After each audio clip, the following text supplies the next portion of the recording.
நலம் காக்கும் ஸ்டாலின், உங்கள் குடும்பத்தின் நலன் அரசின் பொறுப்பு. கட்டணமில்லா மருத்துவ சேவைகள். GT Holidays, South India's #1 travel brand. You know you are special when you're with GT Holidays. பழைய நகையை கொடுத்து வைட் 11 மந்த்ஸ்ல அதே அடைக்கு புது நகையை எடுத்துக்கோங்க. எக்ஸ்ட்ராவா ₹1 தர வேண்டாம். Magic old gold exchange. Kovilpatti தாசில்தாராக 2025 ஜூன் 4 அன்று பாலசுப்ரமணியம் என்பவர் நியமிக்கப்பட்டார்.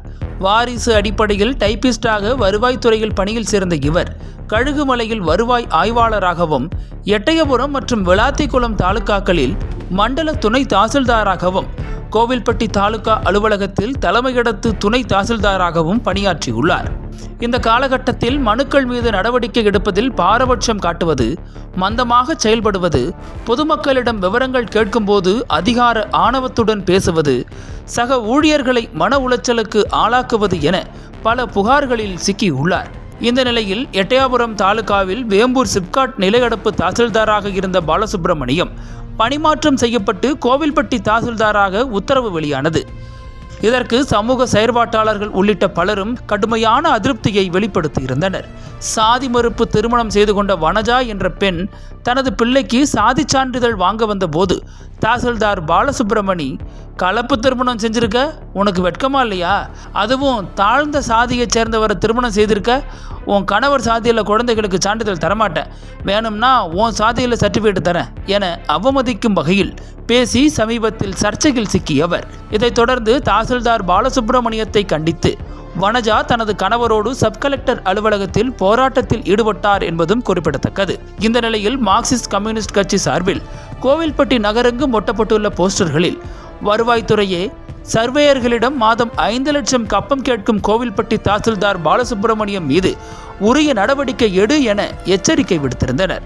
இதுகுறித்து நம்மிடம் பேசிய மார்க்சிஸ்ட் கம்யூனிஸ்ட் கட்சி நகர செயலாளர் சீனிவாசன், தமிழக அரசின் சமீபத்திய வழிகாட்டுதல் உத்தரவின்படி பட்டா மாற்றம், பட்டா உட்பிரிவு, இணைய வழி பட்டா, பட்டாவில் பெயர் திருத்தம், பரப்பளவு திருத்தம் என கோவில்பட்டி தாலுகாவில் மாதந்தோறும் குறைந்தபட்சம் 80 பட்டாக்கள் வரை ஒவ்வொரு சர்வேயரும் பணிகளை முடித்து தாசில்தார் ஒப்புதலுக்கு அனுப்புகின்றனர்.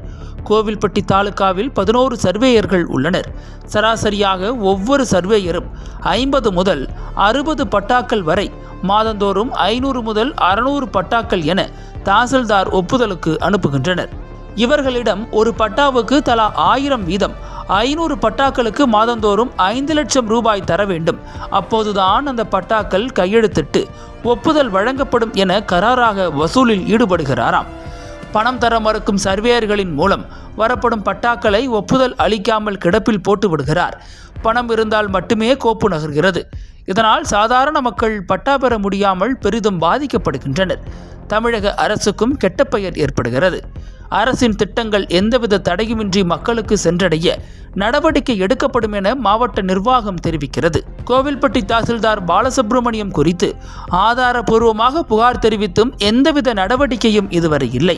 மக்களை அலைக்கழித்து அவமதிக்கும் தாசில்தார் பாலசுப்ரமணியத்தின் அராஜக ஆணவ போக்கையும் லஞ்சம் ஊழலை கண்டித்தும் வருகிற 18ஆம் தேதி ஆயிரக்கணக்கான மக்களை திரட்டி மார்க்சிஸ்ட் கம்யூனிஸ்ட் கட்சி சார்பில் கோவில்பட்டி தாலுகா அலுவலகத்தில் முற்றுகை போராட்டமும், அதைத் தொடர்ந்து தொடர் கண்டன கூட்டங்களும் நடத்தப்படும் என எச்சரிக்கிறார் மார்க்சிஸ்ட் கம்யூனிஸ்ட் கட்சியின் நகர செயலாளர் சீனிவாசன். தாசில்தார் பாலசுப்ரமணியத்தை கண்டித்து மார்க்சிஸ்ட் கம்யூனிஸ்ட் கட்சி சார்பில் சப் கலெக்டர் அலுவலக வாசல் முதல் ஊரெங்கும் ஒட்டப்பட்டுள்ள போஸ்டர்கள் பரபரப்பை ஏற்படுத்தியுள்ளன. அனல் பறக்கும் செய்திகளை அப்டேட் செய்து கொள்ள நக்கீரன் களத்தை இப்பவே சப்ஸ்கிரைப் பண்ணுங்க.